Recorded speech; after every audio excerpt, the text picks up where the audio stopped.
you have to manage so many dynamics in the room. Again, welcome. I'm going live on YouTube. We are talking about relationships today. Welcome, welcome, welcome.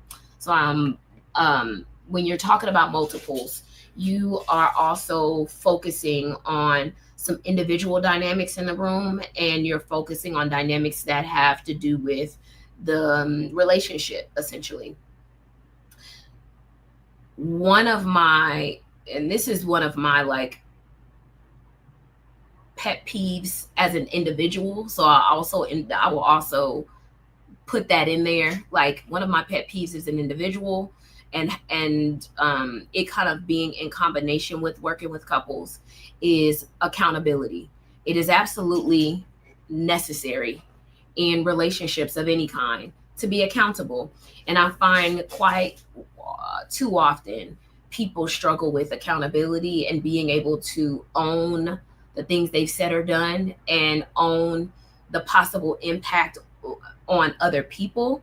I too often see people pacify themselves. I too often see people justify their actions or excuse it. I too often see people referring to the emotional response of other people as, you're too sensitive, you want to demean, devalue, disrespect, dismiss, all those kinds of things. And I have very low tolerance for that. I also notice that people struggle with being able to hold themselves accountable in the same way that they hold others accountable, which, again, we are hypocrites and contradicting walking beings. I 100% receive that. However, that is not productive or conducive in healthy relationships. And what people don't get to do is step on your toe and tell you how much it hurts, or step on your toe and tell you when to get over it or move on from it. You don't get to do that.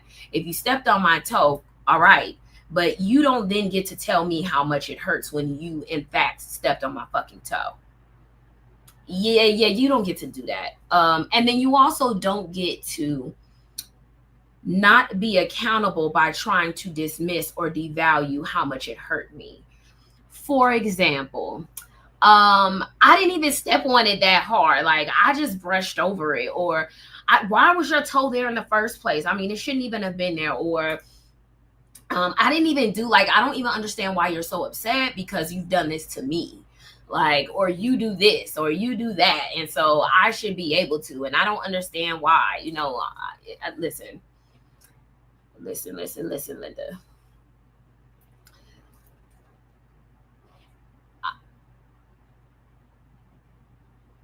That we're still not moving on from the fact that you stepped on my toe. Like, I don't care what you say or how you say it. You stepped on my toe, and I get to be hurt about it. And I get to say what I'm going to say about it. And I get to have feelings about it. And you don't get to, you don't get to step on my toe and tell me how hurt I'm going to be. You don't get to step on my toe and tell me how long I get to talk about it, you don't get to do that. So essentially, metaphor, I'm trying to create the metaphor and the parallel here. When you do something in a relationship to or with someone,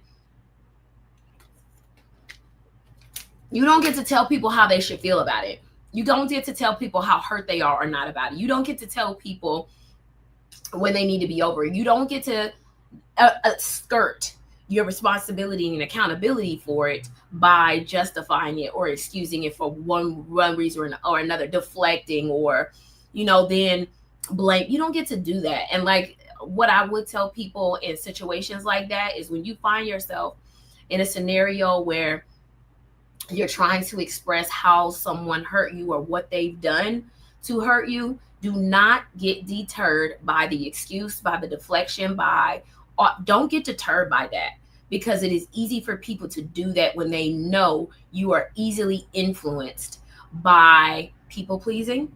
You are easily influenced because you already feel guilty. You're easily influenced, but because you already don't have the confidence, you're already easily influenced by being deterred because of internal insecurities. You're already easily deterred. So if you're in a situation where You are expressing yourself. And again, in a relationship, someone had done something to hurt you. Do not get deterred by their discomfort or their lack of accountability. Don't get deterred to express yourself, because I do find often people get easily deterred because of the discomfort. They get easily deterred and frustrated because, well, this person is acting like they don't know what I'm talking about, or they are justifying or blaming me or whatever. Don't get deterred, because I will tell you, more often than not, it is easy to then continue to deter you and manipulate you when you allow it. And a lot of times it's allowed because I don't already feel like I have enough behind me to use my voice. I don't feel confident enough to use my voice and continue to advocate for myself no matter what you say. There's usually a disconnect there anyway, so it's just going along with the flow, if that makes sense. So I would certainly encourage just stepping back, taking a deep breath, finding a way to express yourself and not get deterred by the discomfort of someone else. Period. Because that's not your responsibility. It's not your responsibility to make things easy for someone who hurt you. Like, that's not. It hurt when you stepped on my toe. So why do I then have to comfort you when I'm the one that's hurt? Come on now. Nah. No.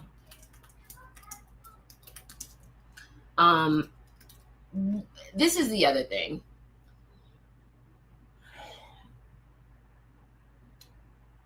Have any of you ever had interactions with someone and you leave it more confused than when you got in the conversation?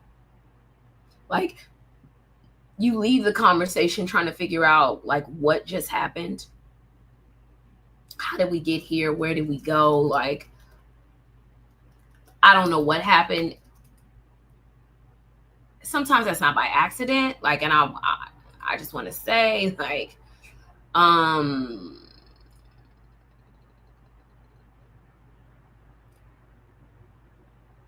don't get deterred.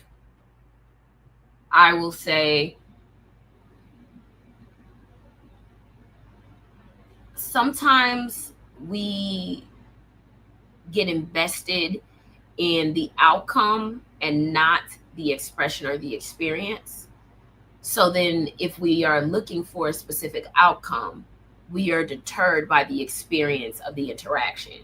And that can be really difficult when you're dealing with people who either lack capacity or awareness or reflection or insight, because you can leave the conversation a lot of times not even feeling like you got to say what you wanted to say. But that is a personal responsibility to make sure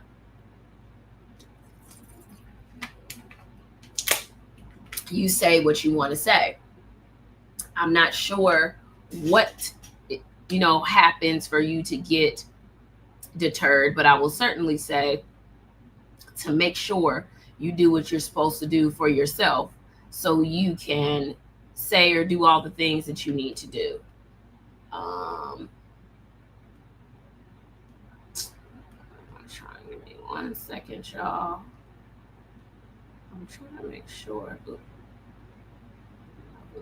Okay. Please, you guys, go ahead and share the live if y'all come in.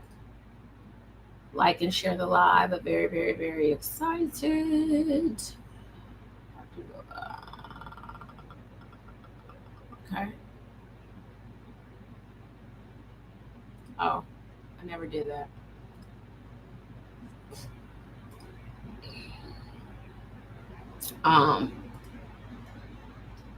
But thank you guys for being here.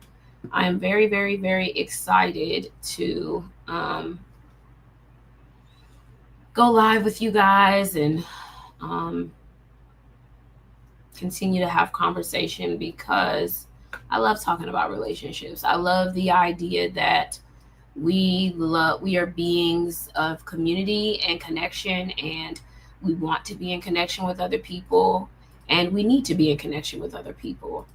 It can be consistently difficult to do things alone a lot, especially if you want to be in relationship with other people. So I would certainly encourage building social skills that allow you to build healthy relationships that can last you. But a lot of times, that's based on us also. Like, we have to be healthy. We have to be willing to do the work. We have to be willing to put ourselves in position to do what's necessary to have healthy relationships.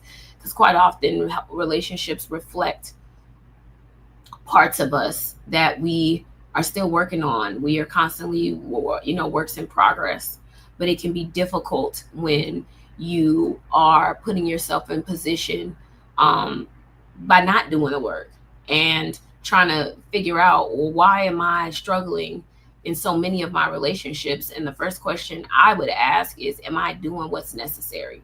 And if I'm not doing what's necessary, what am I doing and why? What am I doing wrong and why? It maybe is the question. So I would certainly just say, make sure you're doing the work and offering yourself an opportunity to grow while you're interacting with other people, because relationships are not one-sided. Relationships are a two-way street, and if there's a space for which you are in a one-way engagement, there's other questions that need to be asked. But I will say, like, there's a question about checking yourself. How am I contributing to my outcomes in my relationship? It cannot just always be somebody else and their issues as to why I'm getting the outcomes that I'm getting. That's not how relationships work.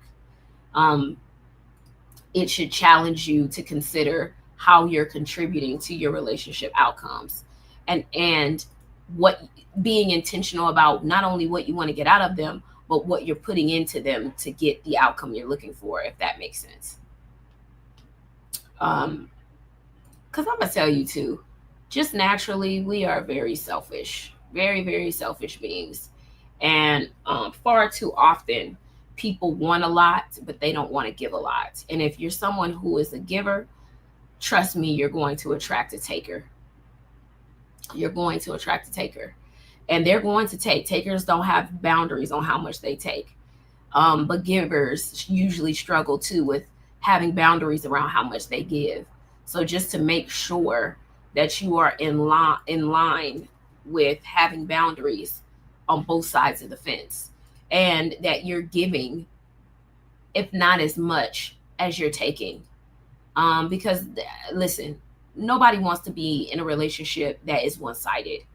No, well, if you're the person getting all the things, I'm sure that works for you. But that too gets old if you're consistently in a relationship where it feels one-sided. Who wants that? Who wants to deal with that? So some of it is also like being able to have boundaries, yes, yourself, but also investing in the people that you want to invest in you, and being clear about what their needs are in your interactions together. An easy way to kind of align that is briefly talking about love languages. Love languages are a great way to identify what the needs of people are, what fills their tank, what makes them feel seen, what makes them feel desired and wanted and appreciated. Love languages are, for the sake of this conversation, a really easy way to do that. Of course, relationships are much more complex than that, but that's a really easy way to kind of identify some quick things you can do in your relationship with your person. But it depends on what fills them. So if there's someone who loves words of affirmation, you getting them gifts is not going to have the same effect that it may have on you if you love getting gifts on them. And then a lot of times people in relationships do to others what they want done for them. They don't usually do what the other person wants per se. I'm sorry, I'm moving my desk up a little bit. They don't necessarily do what's desired by the other person. They do what they desire and hope that it catches fire so the other person will reciprocate that. Versus, I'm going to give you what you want and need, and you're going to give me what I want and need. Not, I'm going to give you what I want so you can then reciprocate it to me, and vice versa, which is usually what people do, is they give what they want really reciprocated, period. But it's very selfish and very like self-involved. But do we often, I have been guilty of that. We all have, especially when you're learning how to be in relationships, when you're learning how to ask for what your needs are, when you're learning how to speak up for yourself, when you are setting boundaries, when you are being forward about what your wants, needs, and desires are. It can be difficult because your hope is that you get them. And the hope a lot of times is, if I model this for you, I'm training you on what to do for me. This is the thing. They're not children. We're dealing with adults. And adults have baggage and a lot of shit they've already been through. Training them is a part of the process in some ways. Like we train people on how to teach us, to treat us. But that doesn't necessarily work in the same way, because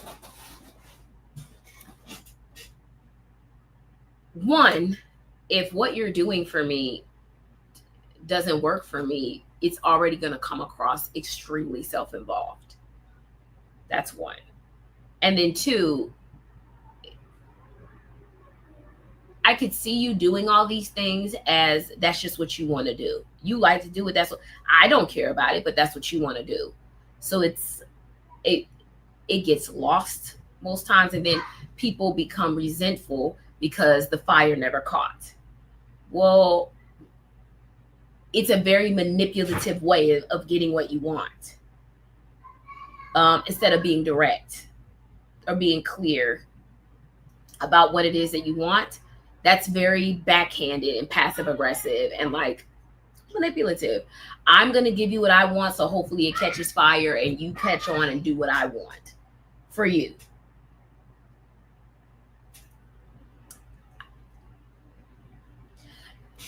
But do people do it a lot? Yes. Yes, yes, yes. I hear it so often that people give people in relationships what they want. And then they're frustrated and resentful and angry because the person never caught on and it didn't get reciprocated. I don't really know how that gets to be successful, because oftentimes the other person doesn't even know that you're doing it because you want them to reciprocate it. Oftentimes, even if you say it, the other piece of this is, if you keep doing only what you think is valuable, where am I in all of this? If you're doing, for example, if you love candy and you love gifts, so you give me gifts, but I don't really care about gifts like that, and I keep saying I don't care about gifts, but you give me gifts because it matters to you, that has nothing to do with me. I may benefit from it, of course. Excuse me, but that doesn't mean that I value it. It just doesn't. Again, as y'all come in, please like and share the live. I appreciate y'all joining me today. I'm trying to make sure I come live at least once a week. If you haven't already gone on my website, to please go on thebarefoottherapist.org to check out the free assessments and have some free tools there. If you're looking for coaching, you can inquire there as well. But thank y'all. So personal accountability in all of this, even when we have that conversation about gift giving and specifically asking for you want, all of that also has to do with being accountable for your wants, needs, and desires, being accountable for how you're contributing to the success, failure, or stagnation of your relationship, being responsible for your part and your baggage that you're throwing in the mix, because we all have it, and we all have to look ourselves in the mirror and decide how we're going to deal with what we are confronted with in relationships. Relationships can bring out the very, very best, and will certainly bring out the very, very worst of you. A lot of times relationships are a mirror of all good, bad, and indifferent of us, and then we have to decide how we want to maneuver in that experience. Because a lot of times, of course, we're dealing with confronting things, experiences, feelings that either we haven't dealt with, are still problems, are traumatic, or triggers, or whatever that is for you. And you can change relationships, but the experience is going to continue to arise if you choose not to deal and manage it. So accountability is just necessary in relationships. And what I do find is when you get in relationships where there's very little, they typically are very lopsided. They're typically, now everybody has their own personal motivation for being in the relationship, whether there's accountability on both sides or not. You know, the one thing that is also a telltale for me anyway is when you have perpetual victims.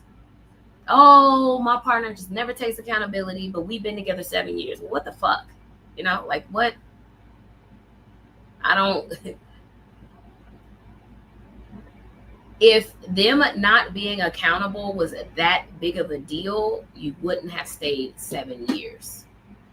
If them not being accountable, or like if they didn't work for you in some way, shape, or form, like you would have left. We do not do anything that doesn't benefit us. That is a fact. In one way, shape, or form. Whether it makes us feel good, and I've used the example even with charity. It could be a tax write-off. It could make us feel good to put smiles on people's faces. It can make us feel good to think that, feel like we're doing something or putting something good in the world, or whatever that is. That is a benefit. And we quite often do what benefits us in some way, shape, or form. So we can say, oh, this is the most terrible thing ever. But then we have to then directly ask the question, why have I stayed this long? What do I get out of this that is more of a priority for me to stay if I am saying this is such a detrimental thing to me? Both questions have to be asked. And I can tell y'all, in my work with couples, I really do try hard to not choose violence, as my client says. But we're not going to sit and bullshit each other. I don't want to do it. I don't have time. You don't have time. I don't want to see anybody for years and years and years and years. I'm not interested. Let's get to it.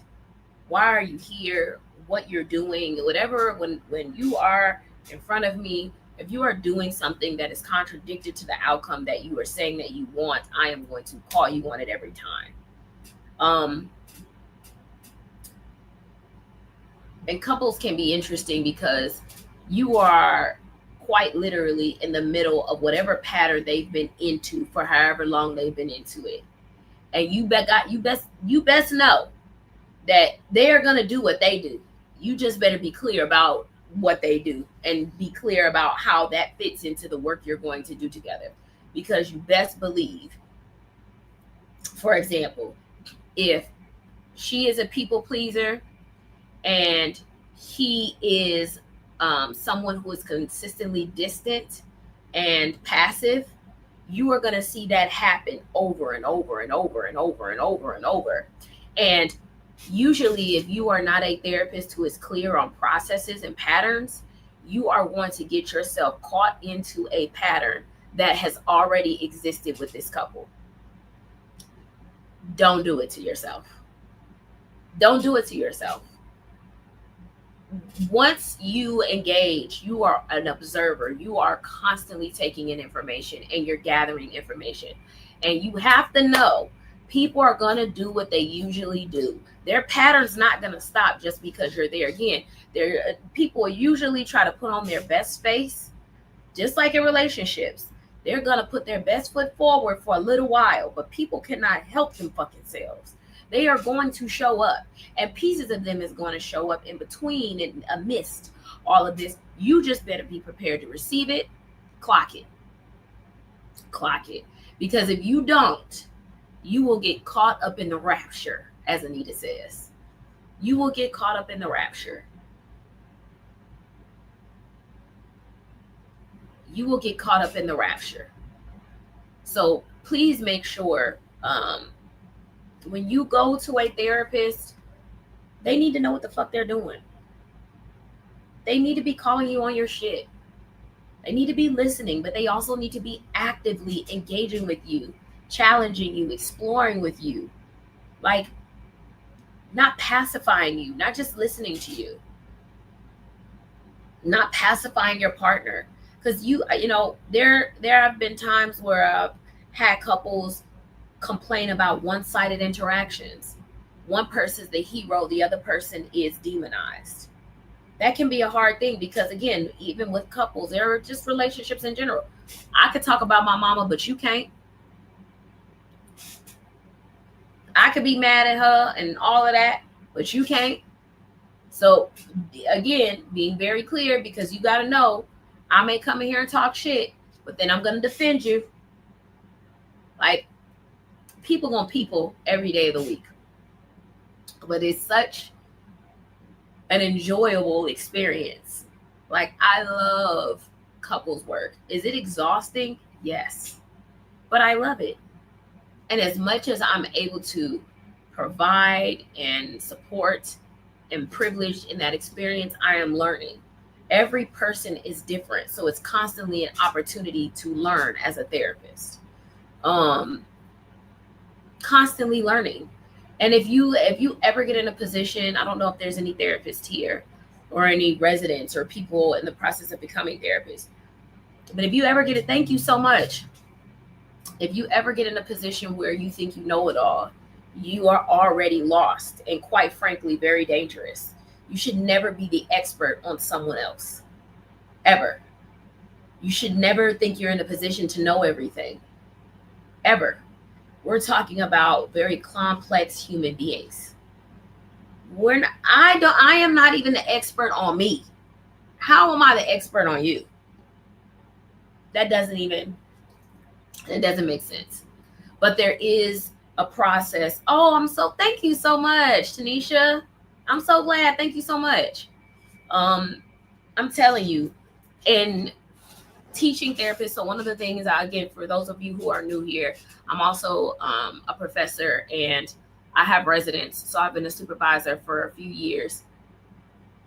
And one of the things I like to teach my up and coming therapists is to consistently be open, consistently be willing to learn, consistently be willing to listen and change your mind and challenge yourself and reflect and have some perspective on how you in the room are impacting what's happening in the room with your clients. Therapy is not for the faint of heart. Therapy is a ever-changing, evolving experience for the clients and for the therapist.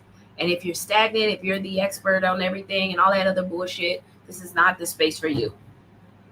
The other is, it is not your therapist's responsibility to change for you. They don't have the power to do that. You decide what you're going to do and do it. I have had to break up with clients and yeah, this is really not the spot for you. Or, hey, we've gone as far as we can go. I've done everything I can do.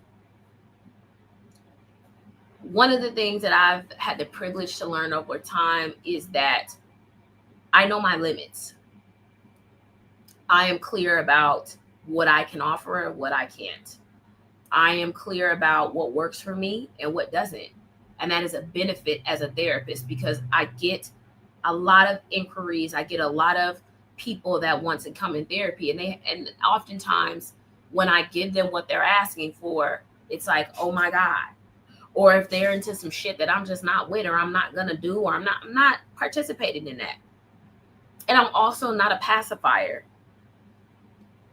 I try not to attack you our first fucking session. I really try very hard not to do that. But also, I don't want to be your therapist for 17 years. I want you to get in here and get the shit done and get the fuck and come back whenever you need to come back. No love lost. But like this whole, I want to keep you for the rest of your life shit, I don't want to do that. I don't. The way my attention span is set up, this is no for me. But I get hands up and hats off to therapists that do that for a long time. That's just not the way I do shit. I want you to come in and let's get to the shit. Let's get to it. Why are you here? What the fuck do you have going on? Hey, I saw you said dot. I heard you, but this is contradict. Let's get to it.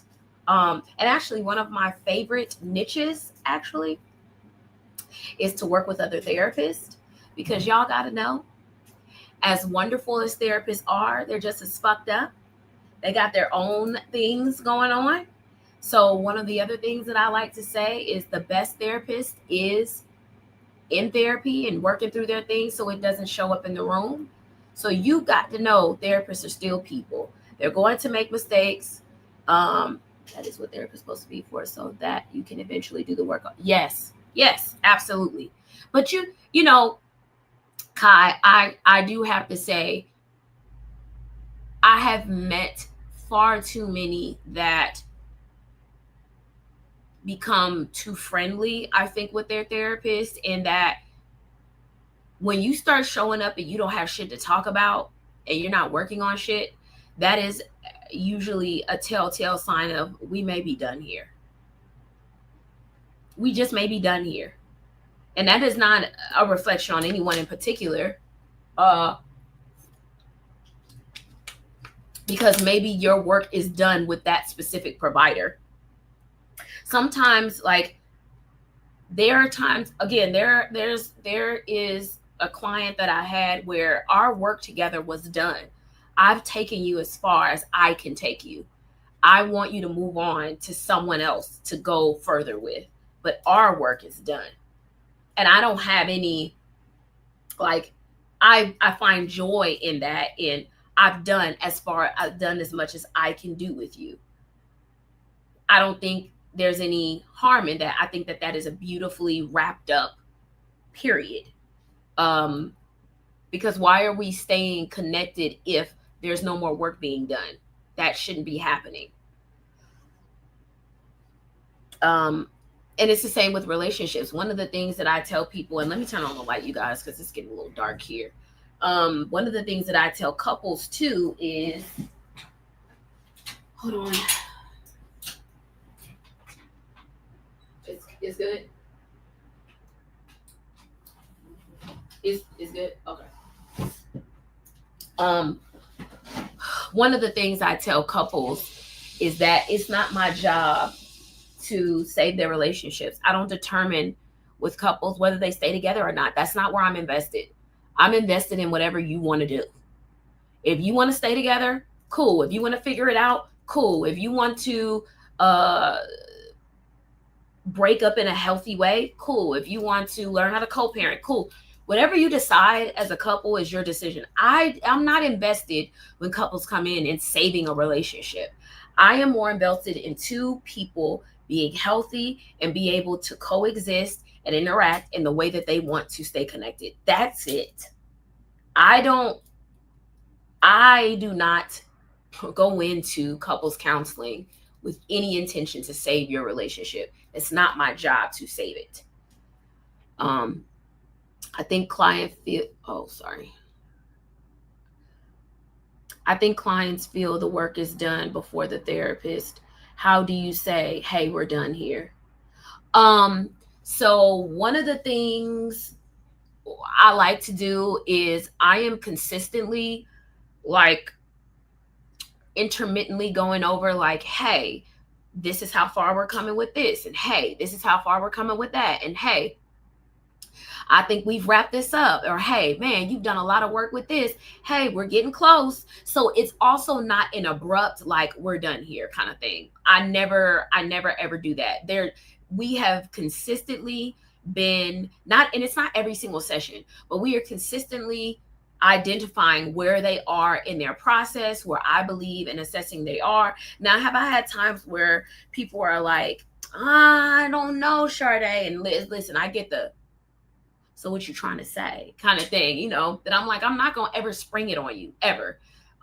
It's always an evolving conversation, but I am going to be like, you know what? We almost done here. You know, I want to keep that on you. I'm constantly keeping that in the conversation, so there is no trauma with, up today we're done. I don't do that. I don't ever do that. Now, if there is some concern about safety, if there's some concern about, like, so I mean, it depends on the scenario. If there's some like, I don't feel safe, I don't feel like I'm able to do my best work with you, it will be a little bit more abrupt. But it's definitely loving, supportive, nurturing development of, like, I'm just letting you know, because I tell people from the door when they work with me, I want to keep you for a good time, not a long time. When our work is done, we'll be done. I have an open door policy for most people. Okay, there's some people that can't never come back to me, but I have an open door for most people of, I want you to go live, use all the tools, all the things, see how the work is working for you. And then you can come back if you ever feel like you need to. So I've had clients leave and come back and leave and come back and leave and come back. I love that for us, because that means you are doing the work in your real life. You don't need me. They don't ever need me. Nobody, you know, look, therapy is necessary. And do I think people need therapy? Yes, but they don't need me as a person in particular. If something happened today and I never did therapy ever again, they need to be able to go out in the world and do what they do best, and that's them. There's never a time where a client should be solely reliant on you. That is very, very dangerous. Ever. That never should be a time. And I can tell you, though I love therapy, it's definitely a wave, and it is. It certainly is. And I can tell you too, that whole, like, I used to work at a space where there was a lot of, I'm not sure if you guys are familiar with, like, mental health skill building. I mean, that's what it's called here. But like, a lot of the work in the community with people with psychosis or things like that, where they get to go out into their homes and provide skills training and stuff like that. Thank you so much. Thank you for being here, y'all. Please like and share the live as you come in. Appreciate y'all being here. If you feel so inclined to, give a gift. So I used to work at this place where these clients had been there for so long. Like, a lot of these clients have been there for a very long time. I don't get down like that. And this is also a really important reason why that I need people to hear. Insurance can decide that they're no longer going to pay for the service. So if you as a provider have set this person up to be relying on you, and insurance decide they're not going to pay anymore, are you going to do the service for free? No, you're not. So why would you not, from the get-go, set people up to consistently be working towards independence? Again, with mental health skill building and stuff like that, that is the goal. But I found that people were using that as a space for people to become reliant. And what's funny, that's really not funny, but now I can see the change. I said this years ago when I was in that space. I've been having my own practice for 8 years, so this was a while ago. But I can still see people doing the same shit. When you have clients that are working towards independence, let them be independent. And a part of being self-reliant is messing up, is making mistakes, is learning how to learn from your mistakes, is learning how to pick yourself up, is learning all the things. Do I think that some therapists do that on purpose? I don't know that people do it on purpose, more than they lack the skill, self-awareness, or capability to do what therapy requires, if that makes sense. So I don't think that it's like, oh my gosh, I'm going to keep this person for a very long time. I don't think that's the idea, but I do, and of course people justify it in whatever way they justify it. But I do believe the idea is not also from the beginning in any model of therapy that you work from. We are always taught from the beginning, you are preparing people to leave. You are preparing people to work yourself. You are preparing your client for you to be worked out of a job. You are always preparing yourself to be worked out of a job as a therapist. Because again, are there times where people are struggling with psychosis their whole life and they may need more long-term? Yes. So I'm not saying that there are not spaces for that, but I find most times people don't need that. They just need hard-hitting, you give what you give, working on the whatever goals you guys set from the beginning, and then walk them out the door. That's what I find. And that can look like a lot of things. So for me, we decrease in services significantly. So maybe, because I don't even start everyone out at every week all the time. I don't even start everyone out, because I think, again, therapy is a very personalized experience. So I don't always start people out even at coming to see me every week. Why do you need to come see me every week if you don't need to see me every week? What the fuck? Now, I will say, in the beginning, when you're building momentum and you're building a relationship and a rapport, starting out with every week is really important for that, because it helps build momentum and relationship. So I will say in that aspect, yes. But as far as like it being like this cookie cutter, you come just like everybody else, it just doesn't work like that. So over time, I'll decrease. That's the other reason or way that they'll know we are working towards you on your way out, because maybe we're at every month, we're working on once a month. I go even down to seeing people once a quarter. Or hey, if this quarter you don't need me, I'm gonna go ahead and close you. If you don't feel like you need to come this quarter, and we good, let's go. I'm gonna just close you, and we good. If you ever need to come back, circle the block on your girl. But like, that's it.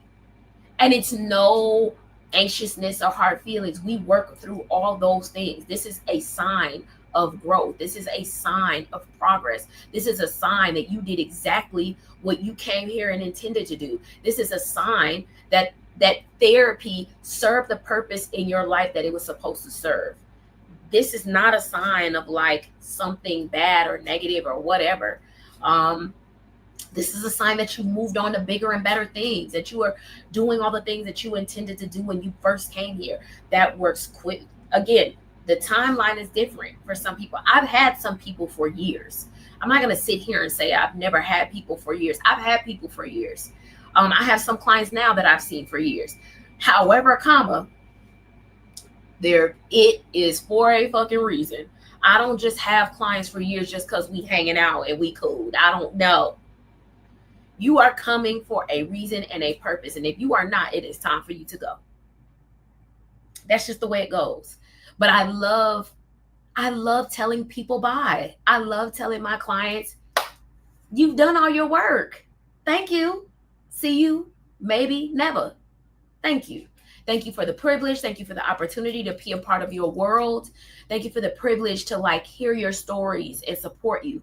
That's a privilege. Thank you for that privilege. And in your journey, I appreciate you. Because the other thing is, you have to know that a lot of times you're planting seeds. You don't know if you will ever see those seeds come to fruition, but you just know that you're planting them. Similar to, again, why I love plants. I love plants. They are so metaphorically aligned with how I do what I do. I am constantly planting seeds, constantly like watering and moving around into different sunlight. And the metaphors can go on and on and on. But as a therapist, it aligns very much with my love for plants, because that's a lot of times how I do my work. I do work where I start from childhood. That's just the way I do my work.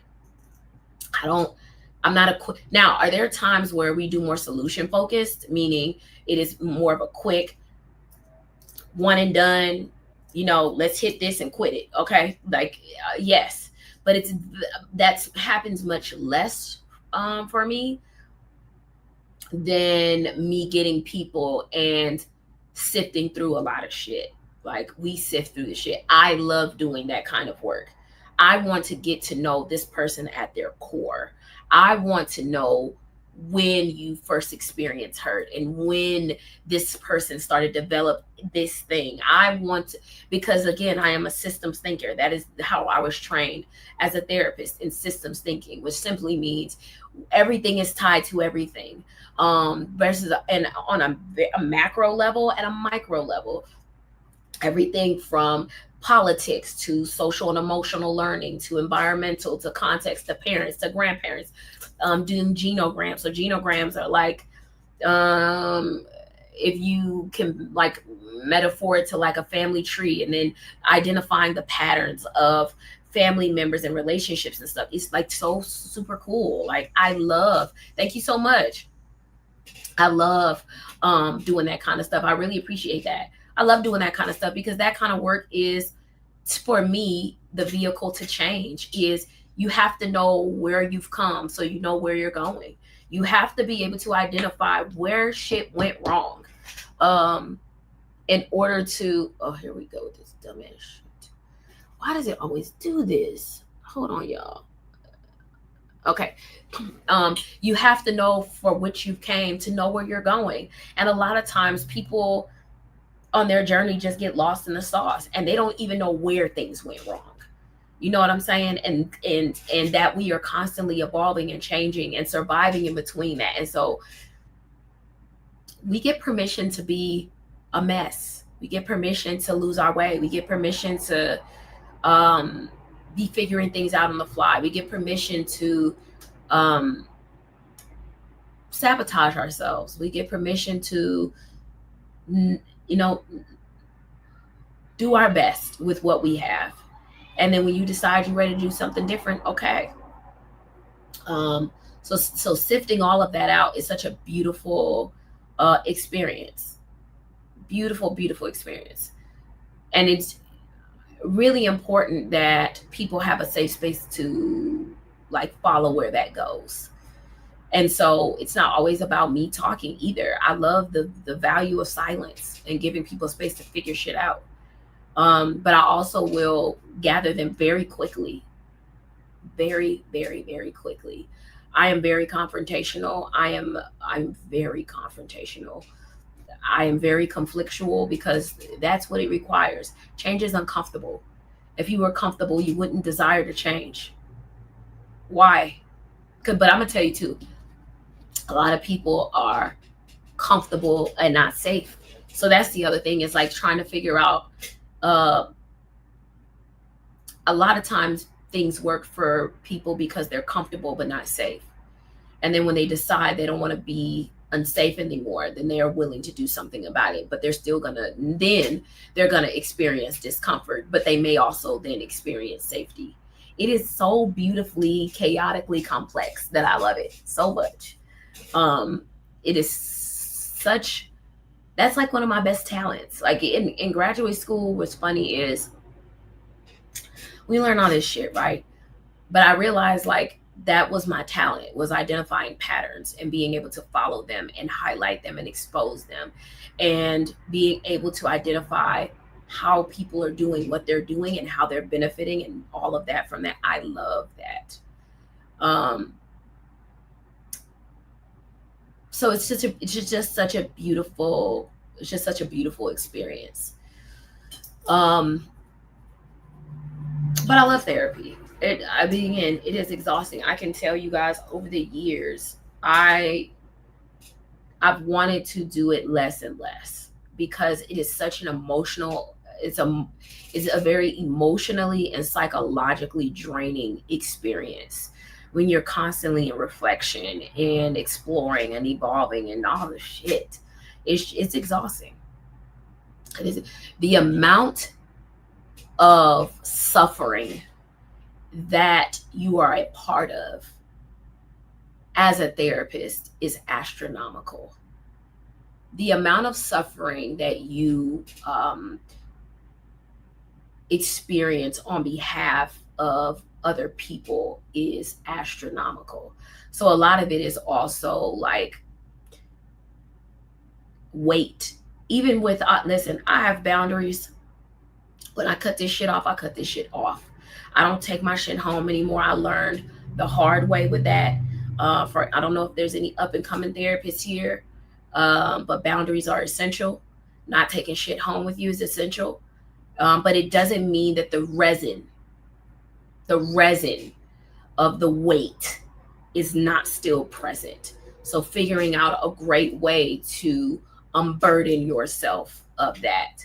But I learned the very hard way many years ago to not take shit home with me, because you will be involved, immersed, submerged in suffering all the time if you do that as a therapist. All the time. You will be so involved in suffering, it will swallow you. It will eat you up. So being very thoughtful about like taking care of yourself and making sure that you are doing all the things you need to do to take care of your person, because your person is also a very important and fragile vehicle to support other people. So it's also making sure that you take a very, very good care of that vehicle. Because your presence, even just your presence, is a vehicle. Me showing up as myself and my authenticity is a vehicle. Me and not being apologetic for how I show up is a vehicle. One of the things I decided early on when I started my practice was I wanted to create a safe space for people who needed a space, people who look like me. So I'm not apologizing for what I look like. If this doesn't work for you, if how I show up doesn't work for you, it doesn't work for me either. That's it. I give what I give. And now I'm not saying that, there's a complexity to me. Obviously, I am not one way in any way, shape, or form, but I am certainly me in every room, in every space, in every closed space, in every dark room, and every sunlighted area. I am me.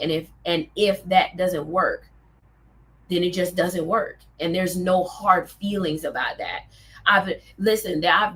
Which is why I used to do consultations a lot, because it's I need to see if you work for me too. I'm not going to set myself in a room that I don't feel safe enough to be me in. I'm not going to do that. I'd rather just not do it at all. I'd rather you go find somebody else. Listen, to being in this as a therapist this long, I'm going to get clients. And that's not arrogance. That's a fact. I am good at what I do. I am very confident in that. I'm very confident in my intentions, and my love, and my support of people, and my humility, and the privilege of servicing people. I'm very confident and comfortable in that. And as you're in this space long enough, you realize you are going to find your people will find you. So again, this is also for any up and coming therapists. If you are here, your people will find you. Don't be afraid to put yourself out there, and don't be afraid to say no. There are so many times, y'all, early on in my career where I said yes because I was working out of desperation. And are people gonna get it? And are people gonna, and our people. And I just found myself in some very unfortunate situations, because they were not clients that should have been with me. Clients that were throwing microaggressions around every fucking where. Nowadays, I would never. Because as much as it is a privilege as a therapist to be in the room with you, it is a privilege for you to be in a room with me. Period. And this parallels with the conversation. The topic of today was relationship talk. This is also parallel to relationships. Taking the stance of being in relationships where you're working out of desperation, puts you at a disadvantage to get your needs met and to be seen and valued. Pain is not a one-way street and everybody experiences it. Let's move the fuck on. Like,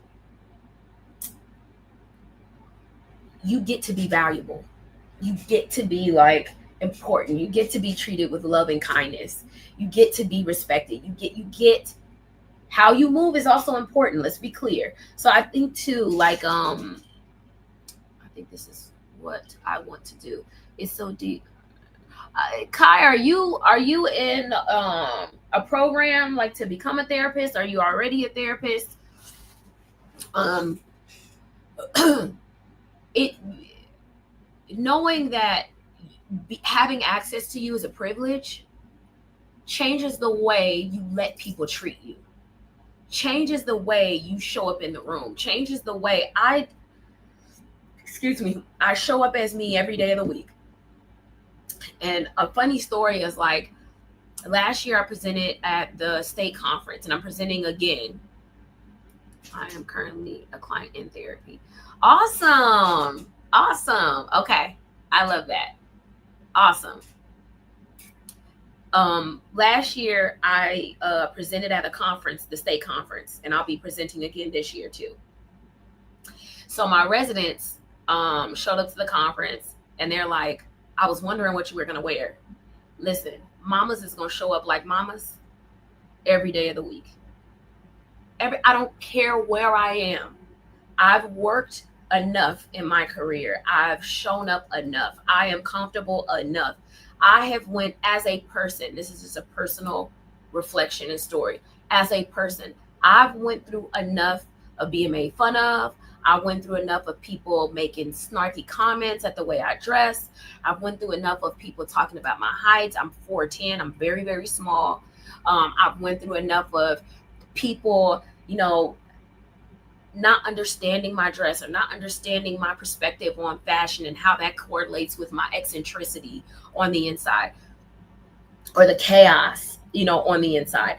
I've went through enough of that. The skin that I've built around that is thick as fuck. So now that has prepared me in the most beautiful way to show up of myself and not apologize. I don't apologize. Yesterday, I wore some Japanese shoes, and I'm not sure if you guys know what I'm talking about, but they're these shoes that are flat, and they have these two platforms under them. I wore these shoes yesterday, and I got so many looks and questions, and I love it for me. What I'm not going to do is not show up in all of my chaos and eccentricity and beauty to be whatever works for you. Nah. And the one thing I love about that is that I also model that for my clients. I'm modeling that for my children.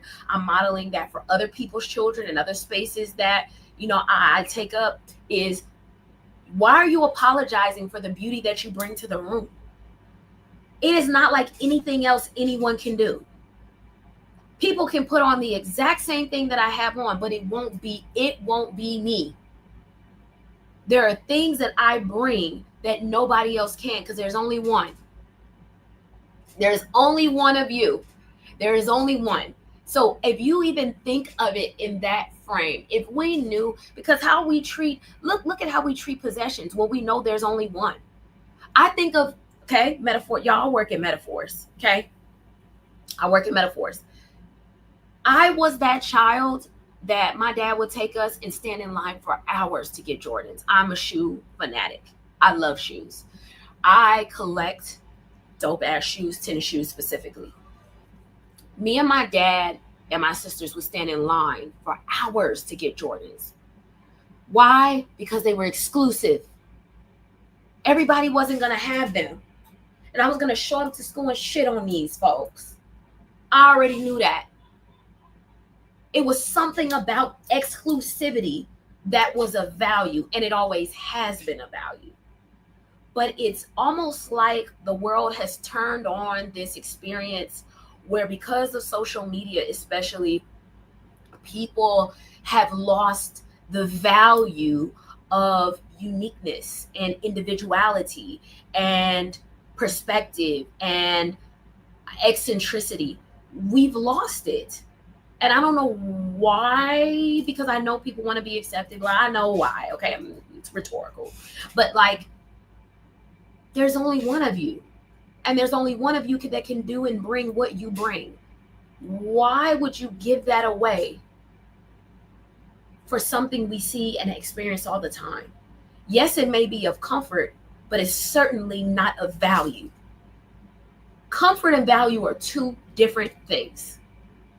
And what you bring as an individual is of value, because it is only one. It is one of one. In the same way we stood in line for Jordans, yo, your people, your tribe will find you.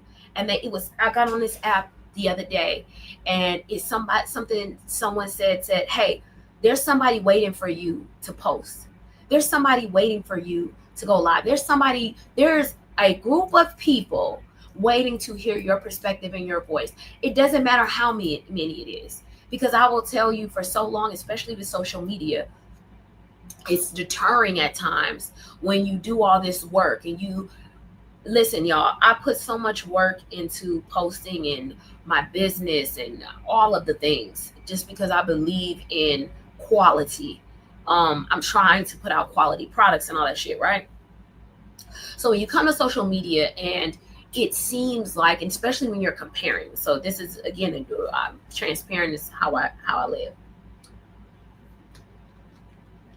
So when you come on here and you're not really making any money, because I don't know what these numbers these people be talking about, but TikTok don't really pay shit, at least for me. I'm not in the elite making all these millions and millions of views and all this other shit. I don't know what people are talking about, but that's not my life.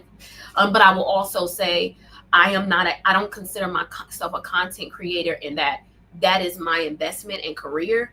I am creating content to invest in my other business ventures. So I am definitely in this for a very different reason. So please, again, like and subscribe, y'all. Share the live. If you haven't gone to my website already, it's thebarefootTherapist.org. Check out the free assessments, all that kind of stuff, right? And also get some of my books. You can request coaching there, all that kind of stuff, right? Okay. It can be very discouraging when you get on here and you've worked so hard on all of this content, and you see the numbers of people who have viewed it, or you see the numbers of people who have liked it, or you see the number, like the comments, because the numbers matter in matriculation, right? We know that numbers matter in matriculation. So it can be discouraging when you're working really, really hard.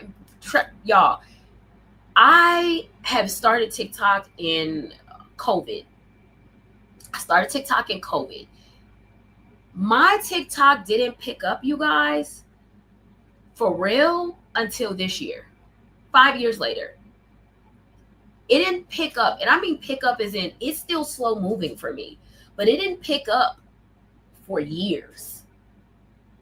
And I've been posting every day for at least 2.5 years. So the investment, the consistency is real. But again, my investment in consistency wasn't based off of, I'm trying to be a content creator. My investment is in, I am marketing myself. I am building a niche following that I can connect with. I am building a community. That's what my investment is in marketing the things that I do away from TikTok. It is coaching. It is therapy. It is my books. It is my tech products. It is my assessment. It's investing in those kinds of things. So it's also hard when you are an educator, or you are licensed, and you are an expert in realms of things, and then you're competing with people who are waking up and just saying whatever they say,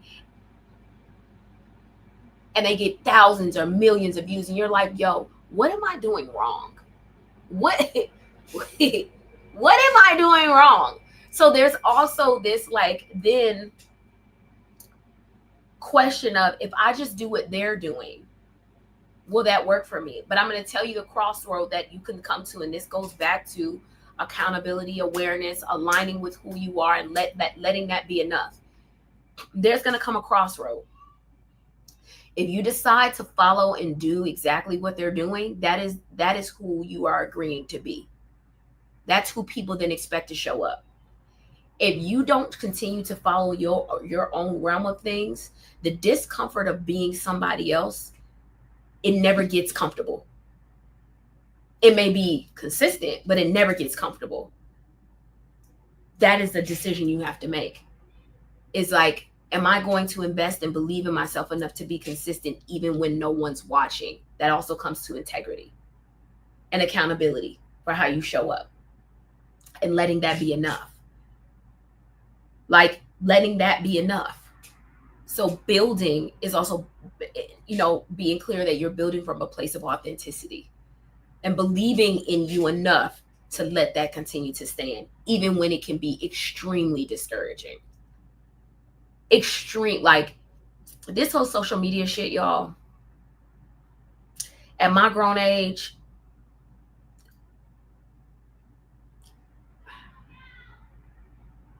I wish I could tell you that it didn't annoy me, but it does. It just does. I just wish there was another way. But you get to connect with people that you don't usually connect with, and you get to do it in a way that works for you. It is certainly a love-hate relationship, because I can also tell you, do I absolutely love when people comment and share their stories and their perspectives and the impact of the information I shared or the way that I shared it, because there's value for me. That's value, that it impacted people, that people feel seen, that people feel heard, that's impactful to me. So it's also, about impact. What impact are you intending to have? What is your purpose? What is your intention? What is your motivation? And that has to be enough. So I hope, if nothing today, y'all could take away that accountability starts. I'm so glad. Accountability starts with us, and it starts with us being accountable for how we show up in the world, for how we value ourselves, for how we teach people to treat us, for how we allow people to treat us. Are we walking through the world with humility, but also pride and confidence and esteem about who we are, and us being one of one, because we are one of one, period. One of one. Because in relationships, expecting something of someone that you are unwilling to give is unreasonable.